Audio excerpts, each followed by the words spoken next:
So hello everyone, good morning. और जैसा कि मैंने आप लोगों के लिए एमटीएस का यहाँ पर प्रैक्टिस सेट शुरू किया हुआ था, तो 21 आपके समाप्त हो चुका है। और ये 22 जो होने वाला है आपका 22, ये आपका आज होने वाला है, जो कि हम करवाने वाले हैं। अगर आपने ऑलरेडी 21 जो करवा चुके हैं, वो अगर आपने नहीं देखा है तो जाइए। आप लोग जब जाएंगे तो आपको लिंक, आपको प्लेलिस्ट एक मिल जाएगा, उस प्लेलिस्ट में सारे के सारे आपको मिल जाएंगे।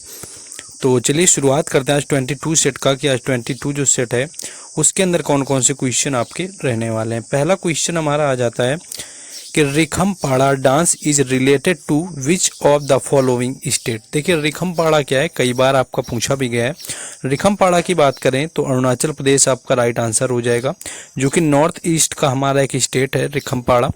इसके साथ साथ जो आपके इसके और भी डांस यहाँ पर याद रखे जा सकते हैं, उसमें सिंह और मयूर आपको याद रखना है, क्योंकि जो सिंह और मयूर आपका डांस है ये भी कई बार पूछा गया। इसको लॉयन ऑन पीकॉक भी बोलते हैं, तो सिंह और मयूर डांस भी याद रखना है। इसके साथ साथ एक तापू होता है, तापू डांस भी आपको याद रखना है अरुणाचल प्रदेश से। पोनुंग की मैं बात करूं तो पोनुंग भी है, आपको पोनुंग भी याद कर रख लेना है। वांचो की मैं बात करूं तो वांचो भी आप लोग याद रख सकते हैं। ये कुछ डांस है जो आप लोग याद रख सकते हैं यहाँ पर।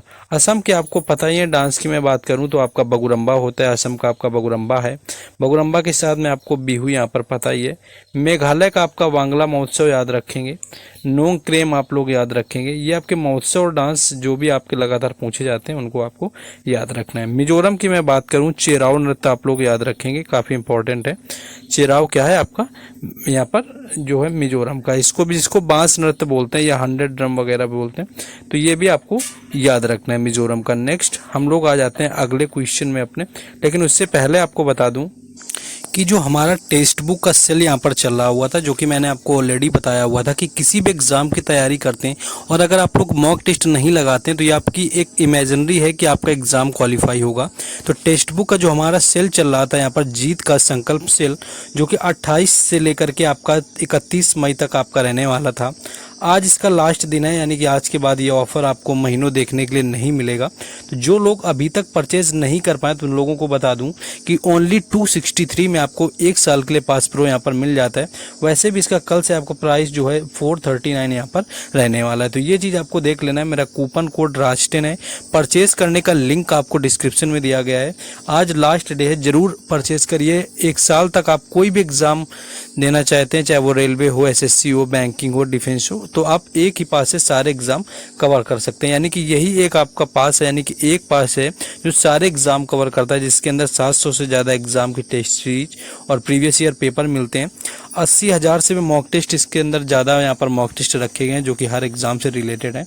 20 लाख से ज़्यादा इसके एक्टिव यूजर्स हैं और 17,000 से ज़्यादा इसमें प्रीवियस ईयर पेपर आपको देखने को मिलेंगे, जो कि सारे के सारे आपके 12 लैंग्वेज यानी 12 लैंग्वेज में सारे के सारे अवेलेबल आपके यहाँ पर रहने वाले हैं। कुछ इस तरह का ईजी टू यूज इंटरफेस होता है, जो कि आपका एसएससी एग्जाम जैसा ही होता है, तो आप लोग इसको आसानी से यूज कर सकते हैं। परचेज करने का जो लिंक है डिस्क्रिप्शन में दिया गया, डायरेक्ट लिंक से परचेज करेंगे। मेरा कूपन कोड राज10 यूज उसमें आपको अप्लाई हो जाएगा, 263 में मिल जाएगा। और अगर बाय द वे नहीं मिलता है तो आप लोग मेरा कूपन कोड यूज कर सकते हैं। बाकी आ जाते हैं अपने टॉपिक के ऊपर।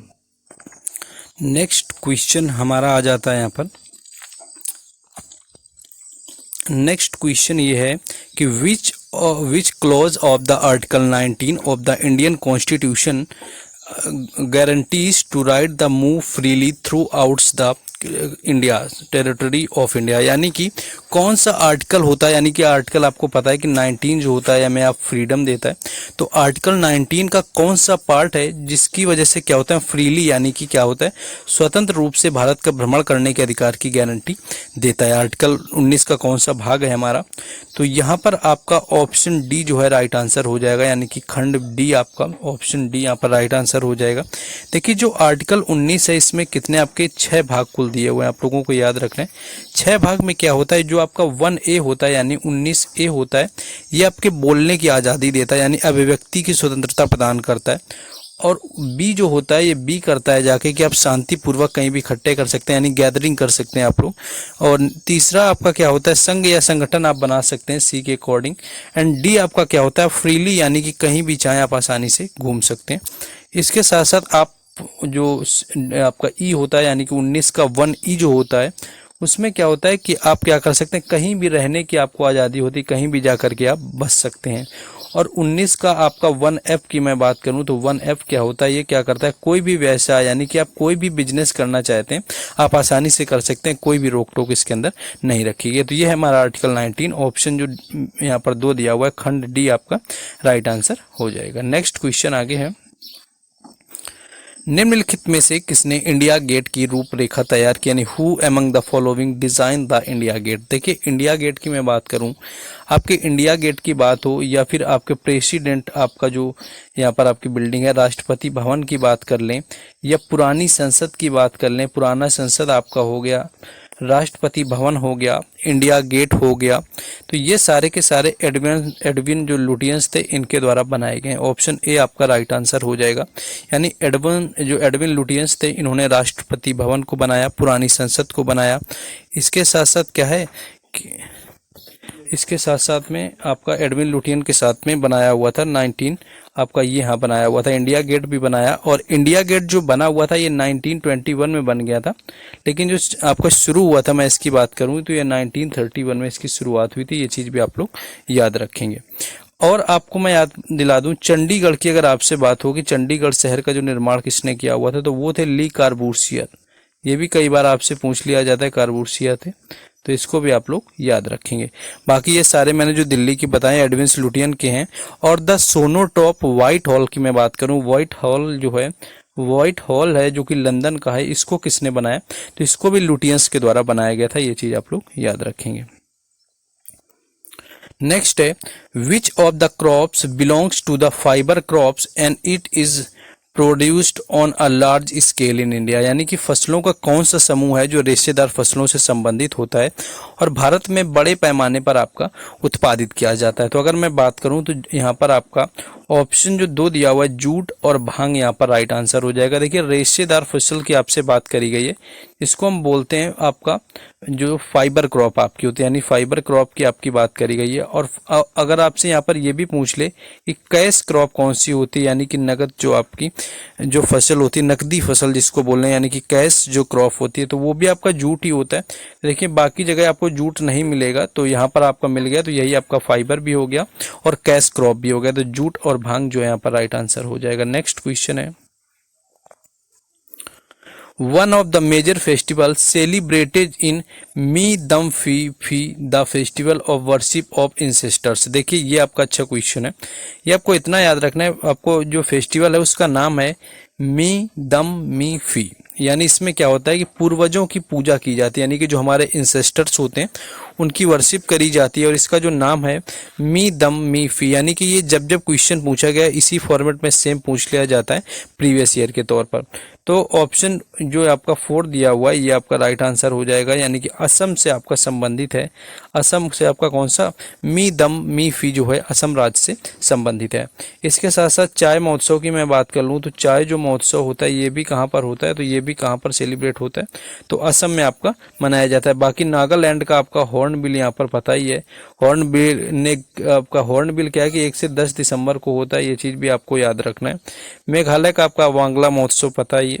और मणिपुर का आप लोग याद रख सकते हैं, जैसे कि आपका मणिपुर का हो जाता है लुई नागानी वगैरह फेस्टिवल जो होते हैं। मणिपुर का आपका लाई हरोबा काफ़ी प्रचलित है, अगर आपने सुना हो तो लाई हरोबा भी कई बार पूछते हैं। तो ये सारे के सारे क्या हैं आप लोगों को याद रखने हैं। नेक्स्ट क्वेश्चन आगे है,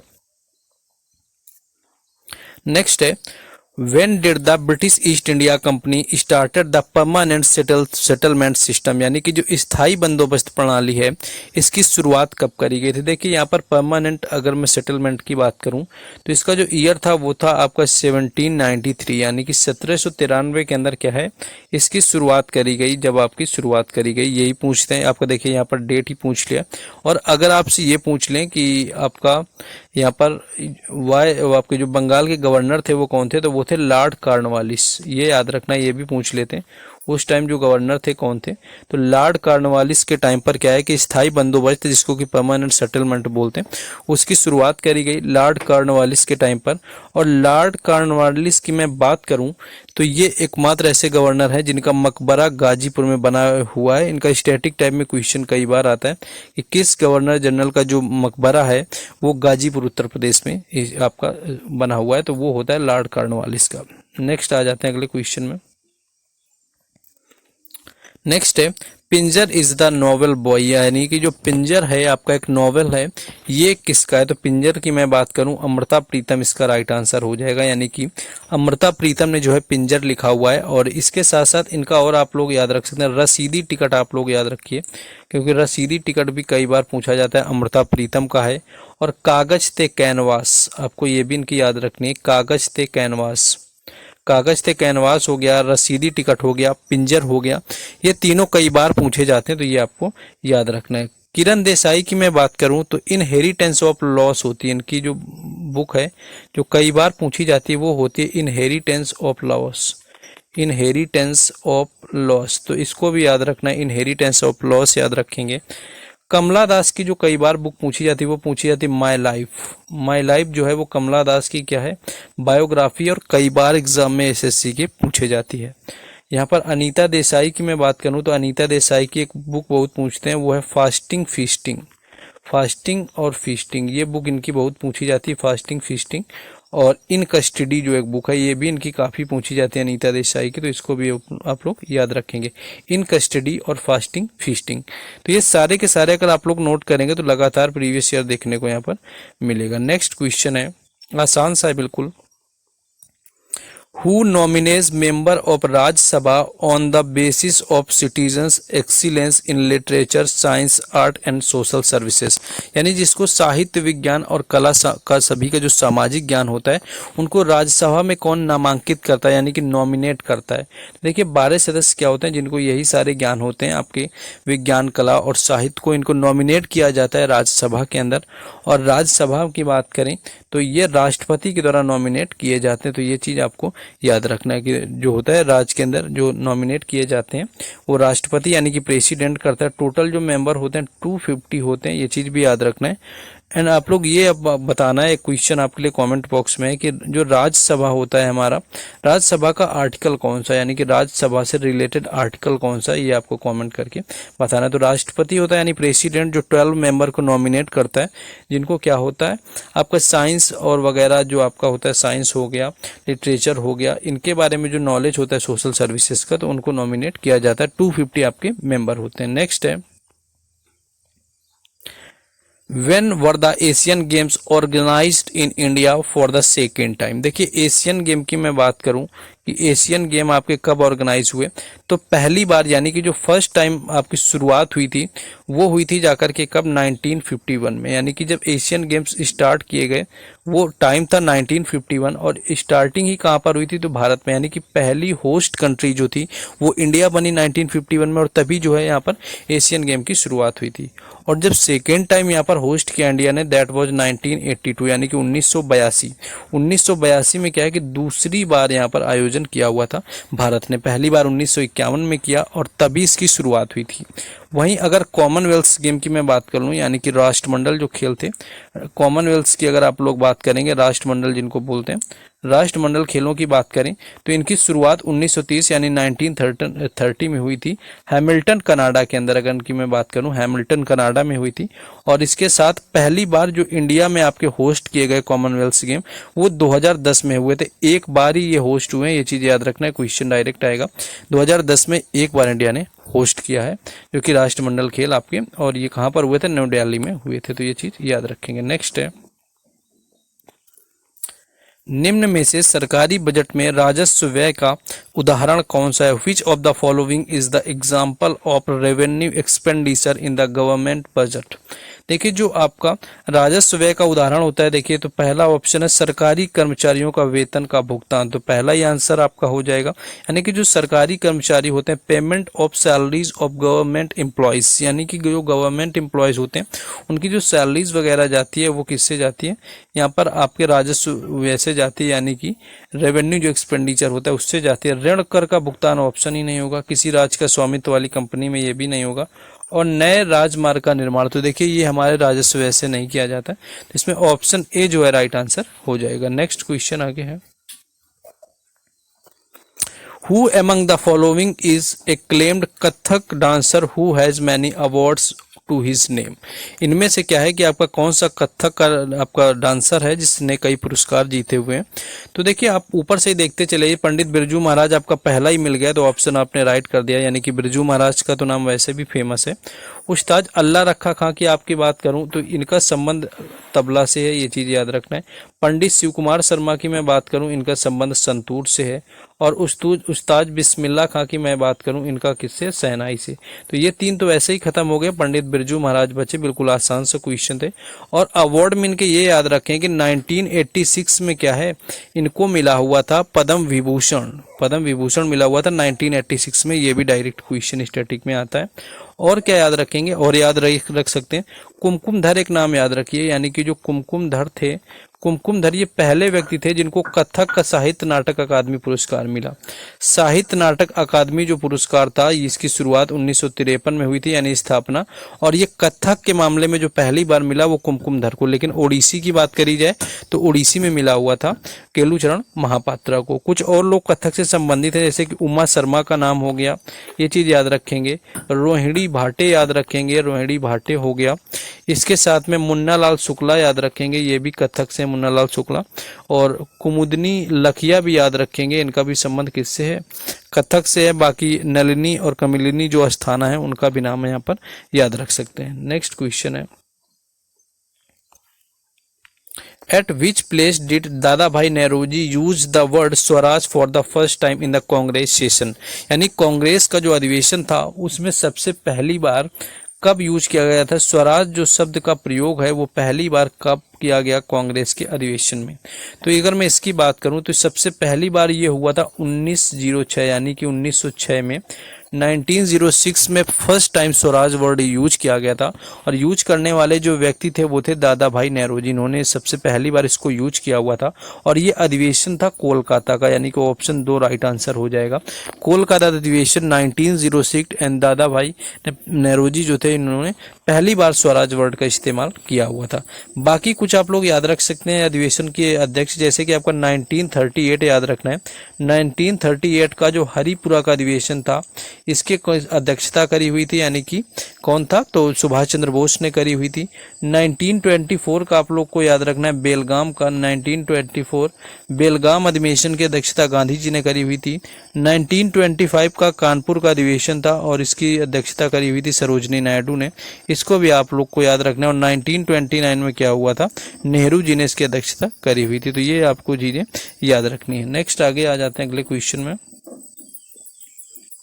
नेक्स्ट है, the black soil area is known as the Deccan आपका उबहेल्डन। तो यहाँ पर मैं बात करूं कि जो काली मिट्टी वाले क्षेत्र होते हैं, यानी कि दक्कन आपके क्या लिखा हुआ है, उपदेदन जो होता है, इसको किस नाम से जाना जाता है आपका? तो ये देखिए, ये हमारा कहलाता है प्रायद्वीप पठार, ये आपको याद रखना है। प्रायद्वीप पठार जो आपका है काली मिट्टी से आपका रिलेटेड है। तो अगर मैं बात करूं, काली मिट्टी को ही आपका रेगुर मिट्टी कहा जाता है। रेगुर मिट्टी के साथ में इसी को है क्या है, कपास मिट्टी भी कहा जाता है, क्योंकि इसमें कपास की खेती अच्छी खासी होती है। और मोस्टली जिन स्टेट में पाई जाती है, एक तो आपका हो गया आंध्र प्रदेश में पाई जाती है, महाराष्ट्र में पाई जाती है, इसके साथ साथ गुजरात में आपकी होती है, मध्य प्रदेश में होती है, और तमिलनाडु के कुछ हिस्सों में पाई जाती है। यही 4 से 5 स्टेट हैं, आंध्र प्रदेश, मध्य प्रदेश, गुजरात, महाराष्ट्र और तमिलनाडु, जहां पर आपकी काली मिट्टी, जिसको कि रेगुर सॉइल बोलते हैं, यानी ब्लैक सॉइल आपकी पाई जाती है। नेक्स्ट आगे क्वेश्चन है, नेक्स्ट क्वेश्चन आपका आ चुका है। नेक्स्ट क्वेश्चन यहाँ पर है कि भारत के राष्ट्रपति ने 2023 में सना थोइबा शर्मा को किस क्षेत्र में उनकी विशिष्ट सेवा के लिए पद्म श्री पुरस्कार से सम्मानित किया? The president of India honoured Sana थोइबा Sharma which with the Padam Shri Award in 2023 for her distinguished service in the field of, यानी कि किस फील्ड से रिलेटेड है। तो मैं अगर बात करूं तो जो सनात थोइबा शर्मा है इनका संबंध जो है वो है थांगटा से। और थांगटा की मैं बात करूं तो ये एक मार्शल आर्ट होता है, यानी कि थांगटा क्या है, एक मार्शल आर्ट है जो कि आपका मणिपुर राज्य से संबंधित है, यानी कि मणिपुर का जो मार्शल आर्ट है वो है थांगटा। वहीं केरल के अगर मार्शल आर्ट की बात करें तो वो है कलारीपयट्टू, इसको भी याद रखेंगे, यानी कलारीपयट्टू जो है वो केरल का है आपका, और थांगटा जो है मणिपुर के है। दोनों ही मार्शल आर्ट हैं, आपसे पूछते हैं। तो जो थांगटा है उससे रिलेटेड था सना थोइबा शर्मा को, जिनको 2023 में प्रेसिडेंट ने क्या किया, पद्म श्री अवार्ड से सम्मानित किया हुआ था। नेक्स्ट क्वेश्चन है, who among the following was a famous player of the musical instrument sitar, यानी संतूर आपसे पूछा हुआ, यानी कि इनमें से जो है संतूर से रिलेटेड कौन सा है। तो पहला आपका दिया हुआ है हरि प्रसाद चौरसिया। तो हरि प्रसाद चौरसिया आपको ऑलरेडी पता है कि इनका जो संबंध है वो है किससे, बांसुरी से इनका संबंध है।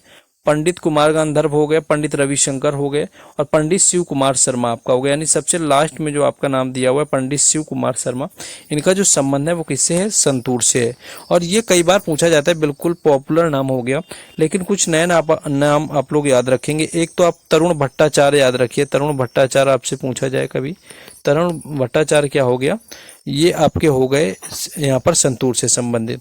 इसके साथ साथ आप लोग याद रख सकते हैं भजन सुपारी, आप लोगों को पता होगा, भजन सुपोरी आपको पता है, लेकिन आप लोग रुस्तम सुपोरी भी याद रखिए। रुस्तम सुपारी का अगर यहाँ पर पूछे तो इनका भी संबंध किससे, संतूर से है। नेक्स्ट आगे हम लोग बढ़ेंगे। नेक्स्ट है, किस भारतीय संगीतकार का संबंध बांसुरी से, which Indian musician is associated with flute. Flute की मैं बात करूं तो अल्लाह रखा खां आपके तबला से हो गए, जाकिर हुसैन भी आपके तबला से हैं, पंडित रविशंकर आपके सितार से हैं, और पंडित हरि प्रसाद जो चौरसिया हैं इनका जो संबंध है वो बांसुरी से। ऑप्शन 4 आपका राइट आंसर हो जाएगा। इनके केस में भी आप लोग नाम याद रखिए। एक तो आपको राजेंद्र प्रसन्ना याद रखना है, राजेंद्र प्रसन्ना जो हैं ये किससे संबंधित हैं, आपके बांसुरी से। उसके साथ साथ आपको पन्नालाल घोष भी याद रखना है, यानी कि पन्नालाल जो घोष हैं इनका भी संबंध बांसुरी से है। और भोलानाथ प्रसन्ना भी आप लोग याद रखिए, भोलानाथ प्रसन्ना हैं, इनका भी संबंध किससे, बांसुरी से है। उसके साथ साथ वी कुंज मणि आप लोग याद रखिए, यानी कि वी कुंज मणि जो हैं इनका भी संबंध किससे है, बांसुरी से है। इसके साथ साथ आप राकेश चौरसिया बिल्कुल याद रखिए, क्योंकि इनको अभी हाल फिलहाल में अवार्ड मिला 2023 में, तो इससे क्वेश्चन आपका राकेश चौरसिया पूछा जा सकता है। नेक्स्ट क्वेश्चन है, the fall of a sparrow किसकी आत्मकथा है। द फॉल ऑफ स्पारो की बात करूं किसकी आत्मकथा है, तो ये आत्मकथा है सलीम अली की। सलीम अली क्या थे, इनको तो the bird man of India कहा जाता था, the bird man of India. इन्होंने क्या किया कि बर्ड के बारे में काफ़ी इन्होंने जानकारी इकट्ठा करी, उनकी में काफ़ी रुचि थी। सलीम अली के बारे में आपने पढ़ा होगा शायद, जो बचपन में क्लासेस वगैरह 3rd to 5th होती थी, उसमें एक बुक वगैरह में कोई थी हिंदी या कोई, उसमें इनके बारे में पूरी स्टोरी रहती थी सलीम अली के बारे में। तो सलीम अली की मैं बात करूं तो पहली चीज़ तो सलीम अली को the bird man of India कहा जाता है, and the fall of a sparrow इनकी नाम है बायोग्राफी का। और कुछ और इन्होंने बुक लिखी हुई है, जैसे लिखा है द बुक ऑफ लिखा हुआ है, बर्ड्स ऑफ केरला एक लिखा हुआ था, एक्चुअली इन्होंने बर्ड्स ऑफ केरला लिखा हुआ था, ये चीज़ भी आपको याद रखनी है, द बर्ड्स ऑफ केरला लिखा हुआ है। और द बर्ड्स ऑफ इंडिया भी इन्होंने लिखा हुआ है, द बर्ड्स ऑफ इंडिया भी एक लिखा हुआ है। और एक सलीम अली पक्षी अभ्यारण्य है, यानी कि सलीम अली बर्ड सेंचुरी जो आपको याद रखना है, सलीम अली जो है बर्ड सेंचुरी की मैं बात करूं, सलीम अली बर्ड सेंचुरी, तो ये आपके गोवा में है, इसको भी यहाँ पर पूछ लेते हैं, तो यहाँ पर ये भी याद रखेंगे। नेक्स्ट क्वेश्चन है, Which theory was published by John Dalton in 1808 to explain the chemistry reaction, यानी कि जो रासायनिक अपक्रियाएं थी उनको समझाने के लिए 1808 में जॉन डाल्टन ने कौन सा सिद्धांत यहाँ पर आपका दिया हुआ था। तो यहाँ पर मैं बात करूँ तो ये सिद्धांत आपका हो जाएगा एटॉमिक थ्योरी, यानी कि परमाणु सिद्धांत है। इससे बस 2 ही चीज़ें याद रखना कि ये कब दिया गया, 1808 यानी कि 1808 में इसको दिया गया, और देने वाली जो व्यक्ति थे दैट वाज जॉन डाल्टन। तो ये 2 चीज़ें आप लोग यहाँ से याद रख लेंगे। नेक्स्ट आगे क्वेश्चन है, India won the men's hockey junior Asia cup 2023 by defeating which of the following country, यानी कि भारत ने क्या है पुरुष हॉकी जूनियर एशिया कप 2023 जीता, किसको हराकर। तो इसकी मैं बात करूं तो ये अंडर 21 की ट्रॉफी होती है हॉकी की, और इसमें हराया किसको था, हराया हुआ था पाकिस्तान को, यानी कि रनर अप जो था सेकेंड नंबर पर वो आपका पाकिस्तान रहा हुआ था। और थर्ड नंबर पर था कौन, दक्षिण कोरिया, यानी साउथ कोरिया थर्ड पोजीशन पर था। एंड भारत इसका विनर रहा हुआ था। और सबसे ज़्यादा बार जो विनर रह चुका है, अगर मैं उसकी बात करूं तो जर्मनी इसका सबसे ज़्यादा बार विनर रहा हुआ है। तो ये चीज़ भी याद रखना है, जर्मनी क्या है कि सबसे ज़्यादा बार विनर रहा हुआ है। तो कितने बार रहा है मैं पूछूं तो 7 बार कुल विनर इसका रह चुका है, जो आपका जूनियर एशिया आपका हॉकी विश्व कप होता है। और इसकी शुरुआत जो है 1979 में करी गई थी। वैसे 1979 में करी गई थी, लेकिन 1985 से क्या है कि इसका जो आयोजन है 1985 से हर साल किया जाने लगा हुआ था, पहले नहीं होता था। नेक्स्ट क्वेश्चन है, आपको बता दें कि हर अपडेट हम आपको टेलीग्राम चैनल और व्हाट्सएप ग्रुप पर देते हैं, जिनके लिंक डिस्क्रिप्शन में दिए गए हैं, तो उनसे भी आपको जुड़ना नहीं भूलना है। नेक्स्ट क्वेश्चन आपका है कि 2022 में केंद्र ने न्यूनतम समर्थन मूल्य यानी कि एमएसपी आपका होता है, एमएसपी की मैं बात करूं, एमएसपी के मुद्दों पर गौर करने के लिए पूर्व केंद्रीय सचिव की अध्यक्षता में एक समिति का गठन किया हुआ था। तो इसके यहाँ पर पूछा हुआ है समिति का जो गठन है किसके उसमें किया गया देख रेख में। तो एमएसपी क्या होता है, आपका मिनिमम सपोर्ट प्राइस होता है, यानी कि गेहूं हो या चावल हो या धान हो, उसका एक मिनिमम रखा जाएगा प्राइस, जिससे ज़्यादा आप लोग नहीं सेल कर सकते, गवर्नमेंट इसको निर्धारित करती है। तो एमएसपी होता है। और इस समिति ये थी आपकी संजय अग्रवाल इसके आपके अध्यक्ष बने हुए। तो संजय अग्रवाल ऑप्शन 3 आपका राइट आंसर हो जाएगा। तो ये थे आपका 22 सेट था, आई थिंक आपका 22 ही सेट था। ये मैंने 20 सेट आपके 2 करवा रखे हैं। बाकी जिन लोगों ने पहले नहीं देखे वो लोग जाइए और जाकर के आप लोग प्लेलिस्ट में देखिए, आपको सारे वीडियोज मिल जाएंगे। बाकी टेलीग्राम चैनल और व्हाट्सएप ग्रुप से जुड़िए। बाकी लाइक शेयर एंड सब्सक्राइब ये सपोर्ट आप लोगों को करना है। बाकी जो टेक्स्ट बुक आज लास्ट सेल है उसको लेने से नहीं चूकना है, सबको ले लेना है, क्योंकि उसके बाद ये नहीं मिलने वाला। तो जाइए आप लोग परचेस करिए। बाकी आपको इसी तरह से डेली हम एक देते रहेंगे वीडियोज, जो आपको एक्स्ट्रा फैक्ट का प्रीवियस ईयर क्वेश्चन का, जो कि जरूर आपके एग्जाम में आएगा। और देखेंगे आप लोगों को वहाँ पर एक फ़र्क देखने को मिलेगा। जो लोग रेगुलर फॉलो कर रहे हैं, मैं बता रहा हूं कि उन लोगों को क्वेश्चन सेम टू सेम देखने को मिलेंगे। बाकी चलिए मुलाकात होगी नेक्स्ट वीडियो में। जय हिंद।